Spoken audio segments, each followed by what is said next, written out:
So much. And my next guest says she was 9 months old when her family escaped a country on the brink of civil war and built a life in Maryland.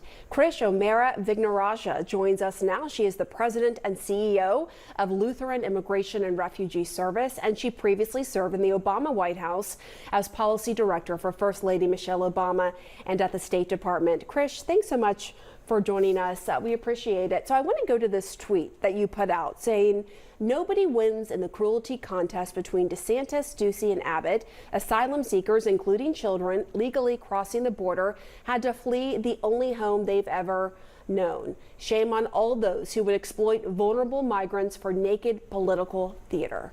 Those are some pretty strong words. Well, I think it's just sad when you see what's happening. I mean, we're talking about children and families who are fleeing communist dictators, the kinds of leaders that Governor DeSantis, Governor Abbott have railed against. They flee for their lives because they have no other choice, and they come to the U.S. They go through the process. They seek out legal authorities. They get documented. They get legal paperwork to file their asylum claims. And the idea of shipping them with duplicitous lies, claiming that they're going to get housing, social services, jobs, lying about their final destinations, and then trying to dump them in an isolated island. It's just a tragedy, and it's clearly a political ploy. Of course, that was not the end of the story, and I think it was amazing to see how Martha's Vineyard, the local communities, rallied together to give them a hero's welcome. It feels personal to you, right? Given what your family went through. It does, and of course, Sri Lanka is still in the news. I know when my parents fled what was a country on the brink of civil war, because we were part of the ethnic and religious minority.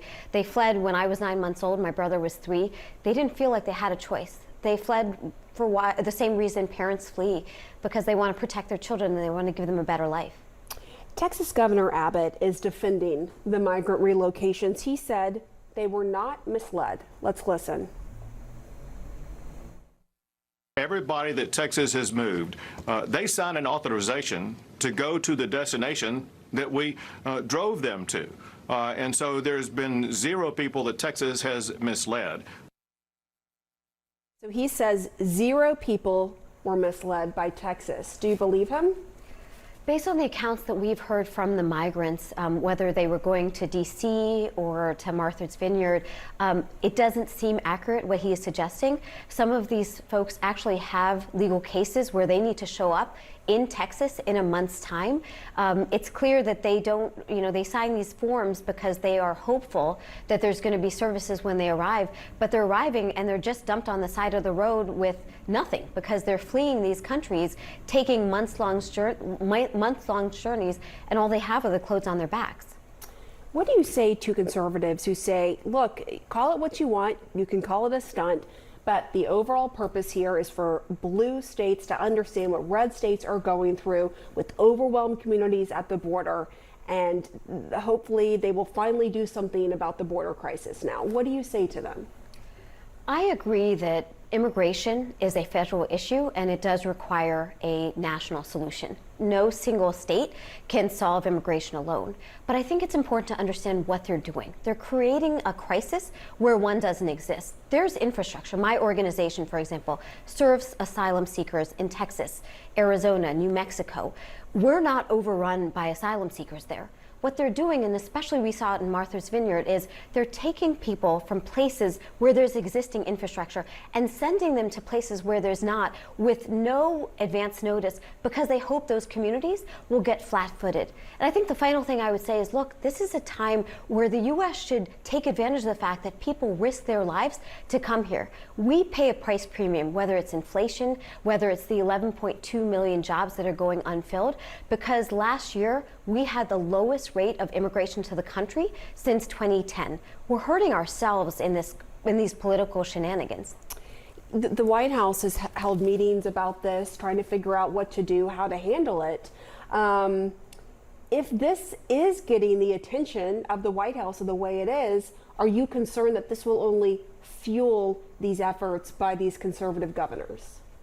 I am worried because, it seems like one party views this as a wedge issue where they can score political points, and the other party views this as their Achilles heel, and they don't want to talk about it, especially in advance of the midterm.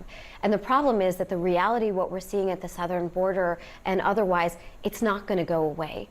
My hope is that the White House will recognize that the administration can do things. For example, the DC mayor asked the National Guard twice, and both requests were rejected. The federal government can put resources to this issue, but likewise, they have to recognize there needs to be coordination. If you take the asylum, the refugee system, we have a national system where we work with local communities, we recognize whether a family has a U.S. tie, and we will make a collective effort on where that family should go.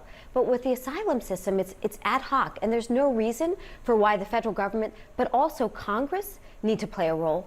It's a sad reality that for 30 years, we've not had any major immigration reform. And when asked whether the border is under control, the White House said it's currently fixing a broken system. It's going to take some time.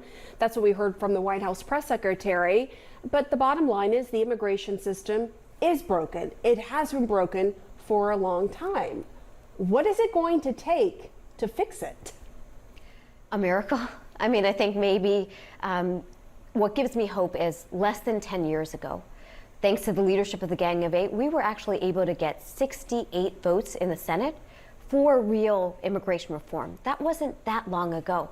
But what we need to resurrect is the Republican leadership that we have seen in the past. You used to have border state political leaders like John McCain and George W. Bush consistently support immigration reform.